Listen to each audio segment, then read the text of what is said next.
Alright, ladies and gentlemen, welcome to video 3. I had a student ask me during the last video, how can you possibly know what all the names of the functions are? Last time we saw a function called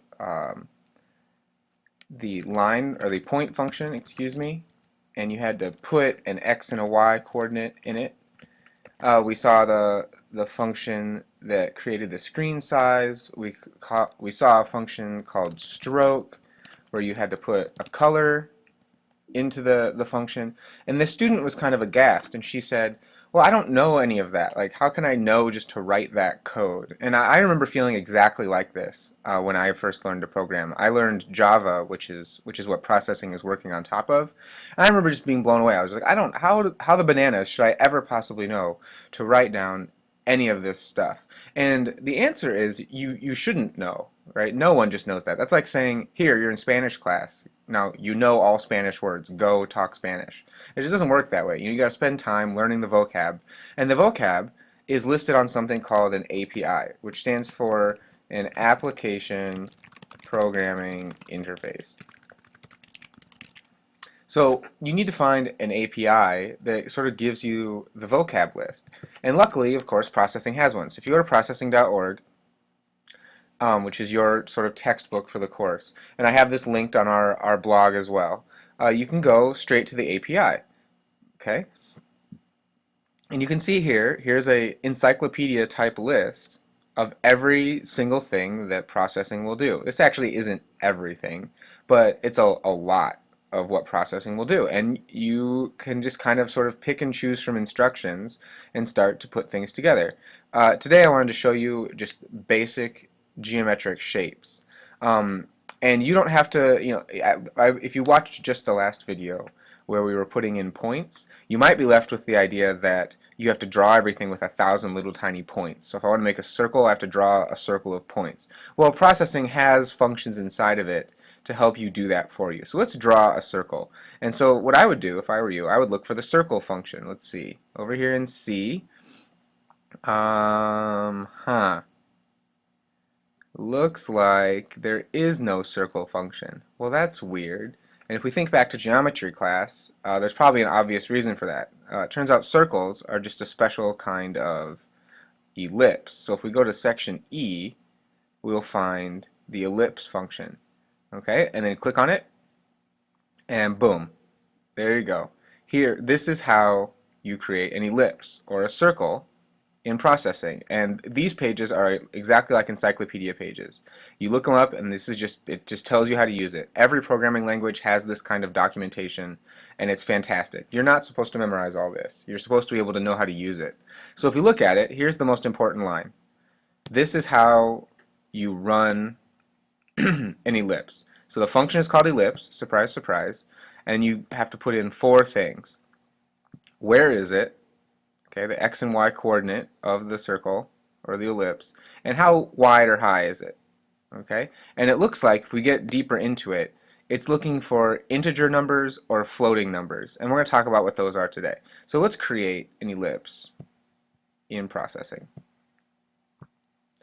So we need to type ellipse and make it a function. Remember, these parentheses are the telltale sign of a function. And let's put it somewhere. Let's put it at, I don't know, 50, 50. So we'll move it down the screen pretty far. And let's make it 15 pixels by 15 pixels. So this is going to make a circle. So let's see what happens if I hit play.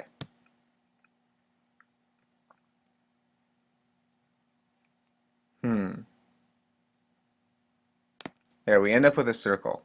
Now what's interesting is you can see that I didn't change the size of the screen or anything like that. So processing actually sort of picked a default size for the screen, which, remember, there's stuff happening underneath this little white page. Under the hood, there's a bunch of variables that are already set for you that you can either reconfigure or change. So processing decided, I'm going to make a screen that's just big enough for him to show what he wants to show. So if we mess around with this ellipse, I can move it around the screen, right? And I can make it an ellipse. So let's make it wider than it is tall.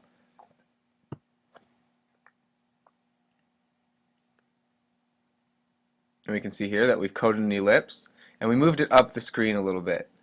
Let's say we wanted a slightly bigger screen here. We'd have to go back to the API and look for that function that changes the screen size. And I don't remember what it is. You probably do. Is it setup? Is it size? Let's see. We kind of have to just look through here until we find the thing we like. What was it? Let's see. Was it setup? I don't know. Well, I better just click on it to find out. Well, it looks like setup is a bigger function, and inside of it it has the function size. They're using it to set up a screen here. Let's see if I read it. Called once when the program is started. Used to define the initial environment. Oh, that's nice. So we should probably talk about setup next time. But I'm looking to just mess with the size of the screen. So it was the function size the whole time. And just to check to make sure that I'm right, I can go to the API, click on size, and I can see here that, yep, okay, size is the function that changes the size of the screen. And there's a whole bunch of extra information that you may want to use. So if we go back to processing, let's make the size of the screen a lot bigger. So we want to see a pretty big screen. Okay, and if we run it again, our ellipse is going to be in the same spot, but we're going to see a much bigger screen. And again, we could mess with the background, make it a different color and all that sorts of stuff. Remember, everything's at a 255, and you can go red, green, blue, or you can just specify one number. In this case, this would be black. So if we rerun it, we're going to have a white ellipse on a black screen. And this ellipse, I'll be honest, this ellipse looks pretty bad. It's pretty ugly. So what we want to do actually is set the smoothing of the program. And again, this is one of those things where how would you possibly know how to do this? Well, I was just poking around the API the other day, and I noticed this function smooth, and I was like, what does that do? And you can see here, like, here's a non-smoothed ellipse, and here's a smoothed ellipse. I mean, that looks way, way, way better. So I want things to be smooth, and just by calling the smooth function, by calling it, I literally just mean writing it.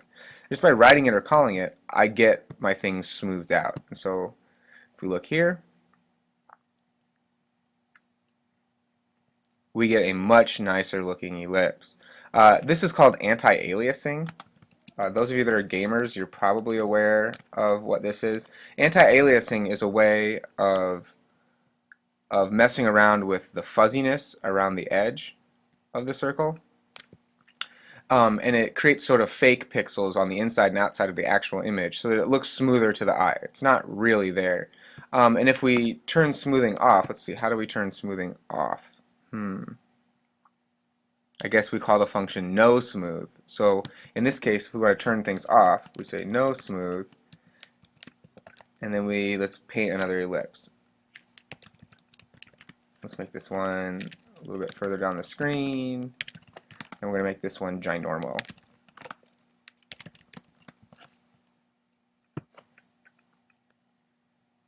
And if we run our program, we can see here that we have a smoothed out ellipse that's small, and we would need to smooth something small because the pixels are much smaller, and as you get close down to the size of the pixel, you're going to see some pretty serious, MS Paint kind of silliness. This ellipse is much, much, much bigger, but you can see it's not smoothed at all. It looks better because it's bigger, but you can still see each individual pixel break as it tried to calculate the curviness of the circle. So this is just sort of, again, basic stuff here. If you want to know how to do something, you're going to need to go to the API. If you wanted to make a rectangle, right? Let's go find rectangle. So here's how you make a rectangle, and you read this syntax. I'm going to leave it up to you to find the other geometric shapes like triangle and an ellipse and rectangle and whatever and line and all those things. And I bet you can figure that out yourself. But remember, when you call a function, it's probably changing a bunch of the variables underneath. And when we call an ellipse, we have to pass it a bunch of parameters to get it to do exactly what we want.